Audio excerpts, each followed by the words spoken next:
मेरी बहन चंपा की शादी बहुत पहले ही हो चुकी थी और हमारे घर से आधे घंटे की दूरी पर ही रहती थी। वो घर में अकेली होती थी। उसका पति पाइप फैक्ट्री में काम करता था।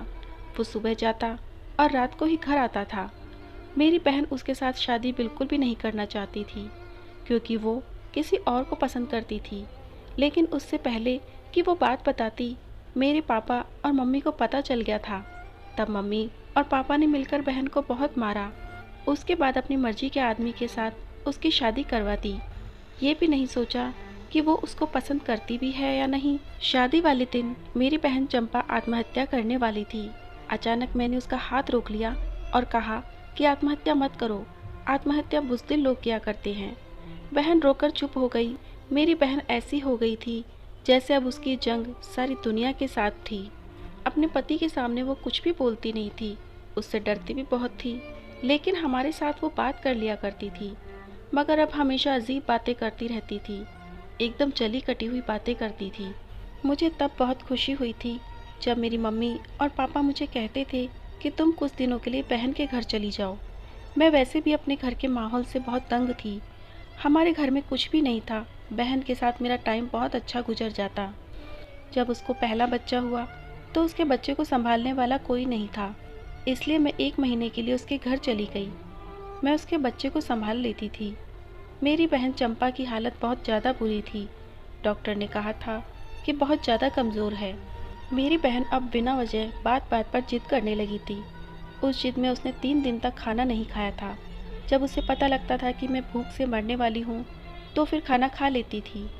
और वो कुछ भी अजीब हरकतें करती थी।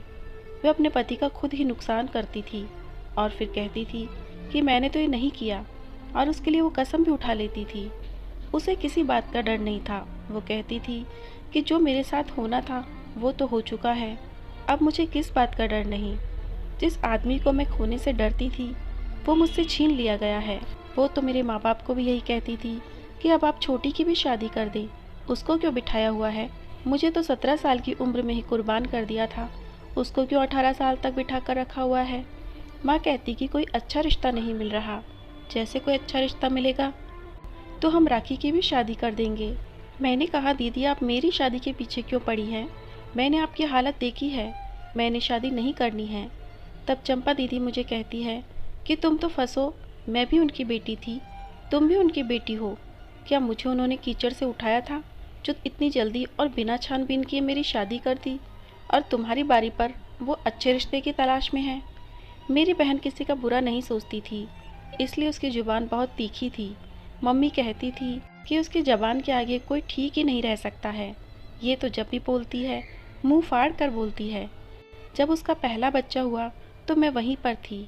उसके बाद चंपा दीदी का दूसरा बच्चा पैदा होने वाला था, जबकि उसका पहला बेटा सिर्फ 10 महीने का था।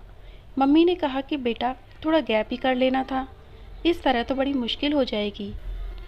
उन्होंने कहा कि ये बात अपने दामाद से क्यों नहीं कहती हो। तब मेरी मम्मी ने कहा कि उनसे थोड़ी ना ऐसी बात की जाती है, लेकिन तुम उसको समझाओ कि अगर बच्चों में थोड़ा गैप नहीं होगा तो उस तरह बच्चे संभालना मुश्किल हो जाएगा। मेरी बहन कहती थी कि वो मेरी कोई बात नहीं सुनता है, अगर आप लोगों को इतनी फिक्र है तो आप लोग उसको समझाइए, क्योंकि वो मेरी बात नहीं मानता। मम्मी कहती थी कि सारा कसूर चंपा दीदी का है, लगता है उसको खुद बच्चे पैदा करने का शौक़ है। मुझे तो खैर मम्मी की बात समझ नहीं आती थी कि वो क्या कह रही हैं। वो कहती थी कि मर्द और औरत दोनों मिलकर बच्चा पैदा करते हैं और उन दोनों की मर्जी होती है, लेकिन फिर एक तरफ ये भी कहती थी कि ये सब भगवान की कृपा है, वो जिसको चाहे औलाद दे और जिसको चाहे ना दे। मुझे मम्मी की बातें समझ नहीं आती थी, क्योंकि मैंने सारी ज़िंदगी घर में ही गुजार दी थी। सिर्फ स्कूल के लिए जाती थी, वहाँ से सीधा वापस आ जाती थी। दूसरी दफ़ा मेरी बहन उम्मीद से थी तो उसकी हालत बहुत ज़्यादा ख़राब थी, और उसके 2 महीने पहले ही ऐसी हालत हो गई कि उससे बिस्तर से उठा नहीं जाता था, और मैं 2 महीने पहले ही उसके घर पर रहने के लिए चली गई। मेरा बहनोई थोड़ा धार्मिक टाइप का था, औरतों को पर्दों में रहना ही पसंद करता था, लेकिन वो कुछ ज़्यादा ही इस मामले में बोलता था। जब उसने घर पर आना होता था तो मम्मी भी सर पर दुपट्टा कर लेती थी, जबकि आगे पीछे मम्मी का दुपट्टा कहाँ है, उस बात का मम्मी को पता नहीं होता था। दामाद आता था तो पल्लू कर लिया करती थी, दरवाजे को भी बंद कर देती थी। दामाद को कह रही होती, हमारे घर में तो 20 घंटे दरवाज़ा बंद रहता है। मैं पहले तो पूछती हूँ कि कौन आया है, फिर जाकर कहीं दरवाज़ा खोलती हूँ, जबकि ऐसा कुछ भी नहीं था। हमारे घर में जो भी चाहे मुंह उठाकर चला आता था। बल्कि मेरी मम्मी की तो एक ऐसी औरत के साथ भी दोस्ती थी जिसको पूरा मोहल्ला अच्छा नहीं समझता था, फिर भी उसके साथ मम्मी ने दोस्ती लगा रखी थी। और पापा को भी इस बात पर एतराज़ था, लेकिन मम्मी कहती थी कि मेरी इकलौती दोस्त है, उसको तो छोड़ दो। और मम्मी अपने दामाद के सामने तो उस औरत का नाम तक नहीं लेती थी। एक दफ़ा ऐसा हुआ कि दामाद साहब बैठे थे तो वही औरत ऊपर से आ गई। मम्मी घबरा गई और उस औरत से कहा कि नहीं, हमारे घर में कुछ नहीं है, आज हमने खाने में कुछ नहीं बनाया, तुम किसी दूसरे के घर से मांगो। वो भी हैरान रह गई और चुप होकर चली गई। बाद में मम्मी उस औरत से माफ़ी मांग ली कि बेटी के ससुराल का मामला है ना, अब ऐसा तो करना पड़ता है, क्या करूं। वो औरत भी समझ गई कि बेटी के मामले में तो झूठ बोलना पड़ता है और रखरखाव भी रखने पड़ते हैं ताकि उसका घर बन जाए। मेरी बहन को महीना पहले ही दर्द शुरू हो गया। रात के वक्त एक कमरा मुझे उन लोगों ने दिया हुआ था जिसमें पहले वाले बेटे को संभाला करती थी, क्योंकि मेरी बहन से तो अब अपना काम संभालना मुश्किल था। मेरा बहनोई रात को मुझे और मम्मी को दूसरे कमरे में भेज देता। आधी रात को अचानक से मुझे चीखने चिल्लाने की आवाज़ें आने लगी। पता चला कि दर्द शुरू हो गया है। तब मैंने मम्मी को भी बुलाया और वो उसे डॉक्टर के पास ले गई। इस दफ़ा मेरी बहन ने फिर से एक बेटा पैदा किया था, लेकिन मेरी बहन की हालत बहुत बुरी थी। डॉक्टर ने यहाँ तक भी कह दिया था कि बच्चे को बचाया जाए कि माँ को। तब सबने कहा कि माँ को बचाएं, लेकिन फिर एंड टाइम पर काम हो गया और दोनों बच गए। भगवान की कृपा कि मेरी बहन बच गई थी। प्रार्थनाएं कर कर के बुरा हाल हो गया था। मेरी बहन का हर बार ऑपरेशन से ही बच्चा होता था, कभी नॉर्मल डिलीवरी आज तक नहीं हुई थी। आज तो ऐसा लगता था कि डॉक्टर अभी कोई बुरी खबर सुना देंगे। हम सब खुद को तैयार किए बैठे थे, लेकिन सब कुछ ठीक हो गया। अब रात के वक्त दोनों बच्चे के पास होते थे और बहन अपने कमरे में अपने पति के साथ होती थी। वो रात को देर से आता। मेरी बहन की सारी खूबसूरती खराब हो गई थी। उसकी शक्ल देखकर लगता था जैसे वो 40 साल की बुढ़िया है। उसकी उम्र सिर्फ 22 साल थी। बच्चे पैदा करने की वजह से ये सब हुआ था या फिर टेंशन लेने की वजह से, हमें नहीं पता। मगर जब हम अकेले बैठे होते तो वो अपने उसी आशिक के बारे में बातें करती रहती थी जिसका नाम कैलाश था। दीदी कहती थी कि वो मुझे बहुत मोहब्बत करता है। अभी भी अगर मैं उसके पास चली जाऊं तो वो मुझे कबूल कर लेगा। उसने अभी तक शादी नहीं की है। मैंने कहा, तुम्हें कैसे पता उसके बारे में, तुम उसकी खबर कैसे रखती हो। उसने कहा कि कैलाश ने मुझसे वादा किया था कि वो मेरे अलावा किसी से शादी नहीं करेगा। मैंने कहा कि अगर तुम्हारे पति को पता चल गया तो फिर क्या होगा। कहने लगी कि ज़्यादा से ज़्यादा क्या करेगा, मुझ पर हाथ उठाएगा, मार डालेगा, कोई परवाह नहीं है, ये तो मुझे पहले भी मारता रहता है। मैंने कहा कि जीजाजी तुम पर हाथ उठाते हैं क्या। अचानक मेरी बहन ने अपनी बात से मुकर गई और बोली कि बस मैंने गुस्से में कह दिया था। इतना तो मुझे भी पता था कि मेरी बहनोई मारते नहीं थे, क्योंकि औरत की बहुत इज्जत किया करते थे और औरत पर हाथ उठाना अच्छी बात नहीं समझते थे। एक दिन रात हुई तो दोनों बच्चे मेरे पास थे। अब दोनों छोटे छोटे बच्चों के साथ कौन सो सकता है। पहला बेटा तो फिर भी सो गया, लेकिन छोटा बच्चा मुझे बहुत तंग कर रहा था, जिसकी वजह से मुझे भी नींद नहीं आ रही थी। और थोड़ी देर बाद बहन के कमरे से मुझे तू मैं की आवाज़ें आने लगी थी। मैं समझ गई कि क्या हो रहा है। मैं चुप कर बैठ गई और सोचा कि वो उन दोनों का अपना जाती मामला है, मुझे नहीं जाना चाहिए। लेकिन थोड़ी देर बाद मेरी बहन चीखने लगी और अपने पति से माफ़िया मांग रही थी। सुबह मैंने ये बात बहन से नहीं पूछा। उसका चेहरा भी अजीब सा बना हुआ था, लेकिन उसने तो हर वक्त ऐसा मुंह बनाया होता था कि जैसे जाने कौन सी कयामत आ गई हो, जैसे सारी दुनिया के दर्द दुख सिर्फ वही झेल रही है और सारी दुनिया की जिम्मेदारियाँ मेरी दीदी के कंधों पर है। मेरी बहन वाकई बहुत ज़्यादा जिद्दी थी। उसके उसी रवैये की वजह से शायद रात को जीजाजी से डांट खाई थी और अभी तक मुंह बनाकर बैठी थी। हमें भी अपनी बहनोई का पता था वो इतने बुरे इंसान नहीं थे, लेकिन अपनी बहन का ज़रूर पता था कि वो बहुत ज़्यादा जिद्दी थी। कभी वो उनकी जेब से पैसे निकाल कर कहती कि मुझे नहीं पता कहाँ गए, कभी अपने पति के कपड़े जला देती थी और कहती थी कि मैंने नहीं जलाए, तो कभी उनके कपड़ों पर कोई चीज़ फेंक देती थी जिससे कपड़े गंदे हो जाते। फिर खुद ही कहती थी क्या हो गया है, लाइए मैं साफ़ कर दूँ, और कपड़े धोने में इतनी देर लगाती कि जहाँ उन्हें जाना होता वहाँ उनको देर हो जाती थी। शायद औरत का बदला लेने का यही तरीका होता है। जबकि कहा जाता है कि पढ़ी लिखी और नेक औरत अपनी नस्लें संवार देती है। इस बात में कोई शक नहीं है। इसी तरह औरत के अंदर अगर आप इंतकाम भर दे तो वो फिर नस्लें बर्बाद भी कर सकती है। और मेरी बहन भी ऐसा ही इंतकामी थी, क्योंकि उसके अंदर इंतकाम भरा हुआ था, मम्मी पापा और अपने पति से, यहाँ तक कि मुझसे भी उसे शिकवा थी। मेरी बहन कभी भी बहुत अजीब बातें करती थी, समझ नहीं आता था कि वो क्या चाहती है। अगली रात मेरी बहन के कमरे से अजीबोगरीब किस्म की आवाज़ें आने लगी। अब तो मैं उठकर आंगन में आ गई और जब उन आवाज़ों को गौर से सुना तो वो कुछ इस तरह की आवाज़ें थी, क्योंकि वो कह रही थी कि छोड़ दो मुझे, भगवान के लिए छोड़ दो, ऐसा मत करो, ऐसा ऐसा मत करो, मैं मर जाऊंगी। मैं हैरान रह गई थी कि क्या हो रहा है। मेरा बहनोई मेरी बहन के साथ कोई झगड़ा नहीं कर रहा था, ना ही उसे डांट रहा था। मेरी बहन खुद ही ये सब बोल रही थी। मुझे नहीं पता था कि क्या हो रहा है। लेकिन अगले दिन मेरी बहन की तबीयत बहुत ख़राब हो गई। उसने कहा चलो डॉक्टर के पास चलते हैं, बच्चों को मम्मी के पास छोड़ दो, और उसे मैं डॉक्टर के पास ले गई। डॉक्टर ने चेकअप किया और कहा कि एक तो तुम्हारे बच्चों में गैप बहुत कम है, ऊपर से अभी अभी तुम्हारा बच्चा पैदा हुआ है, तुम्हें शर्म नहीं आती? मैंने पहले भी तुम्हें कहा था कि इस तरह का कोई काम नहीं करना है। अपने पति को मना नहीं कर सकती थी क्या? मुझे डॉक्टर की बात समझ नहीं आ रही थी। मेरी बहन डॉक्टर को भी यही कह रही थी कि हाँ ठीक है, मेरी गलती है। डॉक्टर ने फिर उसे न जाने क्या कहा, लेकिन जब मैं वहाँ पर नहीं थी तो उनके पीछे बहुत सी बातें हुई, क्योंकि मैं नीचे दवाई लेने आ गई थी। उसके बाद मेरी बहन से मैंने पूछा कि डॉक्टर ने क्या कहा है, लेकिन उसने मुझे बताया नहीं। मेरी बहन का पहला बेटा 1 साल का था और छोटा बेटा 3 महीने का था।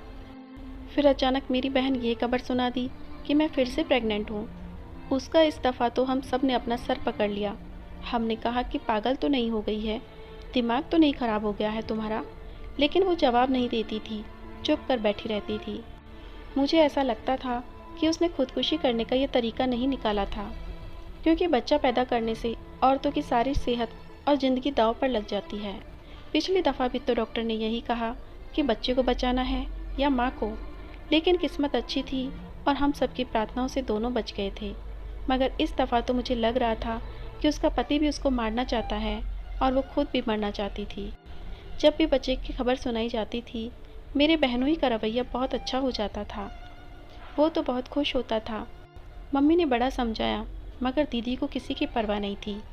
मम्मी ने कहा कि चंपा बेटी, अपने बच्चों की परवाह कर ले। अगर माँ मर जाए तो बच्चे बेसहारा हो जाते हैं, चाहे कोई कितनी अच्छी दादी नानी हो, बुआ हो, मामी हो, लेकिन एक माँ की तरह बच्चे को कोई नहीं संभालता। क्यों तुम अपनी ज़िंदगी की दुश्मन बन गई हो? तुम्हारा हर बार ऑपरेशन से बच्चा होता है और तुम 22 साल की उम्र में 3 बच्चों की माँ बन चुकी हो। अगर अब तुझे कुछ हो गया तो हम क्या करेंगे?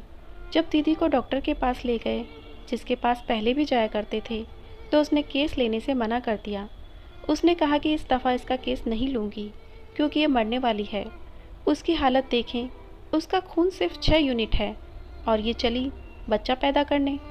जिसने भी उसके साथ ये सब कुछ किया है, वो भी उसको जान से मारना चाहता है। मेरी बहन चुप बैठी थी, जैसे उसे किसी बात की परवाह नहीं थी। हमने डॉक्टर से कहा अगर उस प्रेगनेंसी को ख़त्म कर दिया जाए तो। डॉक्टर ने कहा उसके लिए भी बहुत देर हो गई है, इस तरह तो ये पक्का मर जाएगी। डॉक्टर ने केस नहीं लिया। उस डॉक्टर ने कहा कि मुझे अपना रिकॉर्ड ख़राब नहीं करना। अगर मेरे हाथों में उसकी जान निकल गई तो मेरे लिए मुश्किल बन जाएगी। मैं ऐसा कोई भी केस नहीं लेना चाहती जिससे मरीज़ खुद अपनी ज़िंदगी का दुश्मन बना फिरता है। इसलिए हम किसी और डॉक्टर के पास चले गए और उसको ये नहीं बताया कि उससे पहले भी 2 बच्चे हैं। तब जाकर उसने उस केस को लिया, लेकिन उसका कहना था कि माँ की हालत बहुत बुरी है। रोज़ रात को मेरी बहन के कमरे से अजीबोगरीब किस्म की आवाज़ें आती थी। मेरी बहन अपने पति से माफ़ी मांगती थी। मुझे लगता था कि जो कुछ भी हो रहा है उसका ताल्लुक उसी सब से है और मुझे अपनी बहन को बचाना था। जैसे मैंने पहले बताया था, मुझे ये बात सबको बता देनी चाहिए थी, लेकिन अगर ऐसे में ये बात बताती तो कोई यकीन नहीं करता। उस वक्त मेरे पास कोई सबूत नहीं था। मुझे कोई सबूत चाहिए था, क्योंकि या तो मेरी बहन अपने साथ कुछ गलत कर रही थी या फिर उसके साथ कुछ गलत हो रहा था, क्योंकि उसकी जान पर बन गई थी और वो असलियत जानने के लिए मुझे किसी तरह उनके कमरे में झांक कर देखना था कि रात को क्या होता है, और सबूत के लिए मैं उनकी आवाज़ रिकॉर्ड कर लेती। और आवाज़ को रिकॉर्ड करना मेरे लिए ये मुश्किल नहीं था, लेकिन खाली आवाज़ों के सबूत पर काम नहीं होने वाला था। रात को जब मेरी बहन को वो पिटाई कर रहा था या जो भी कुछ कर रहा था, मैंने रिकॉर्ड कर लिया। आवाज़ तो मेरे पास रिकॉर्ड हो गई थी।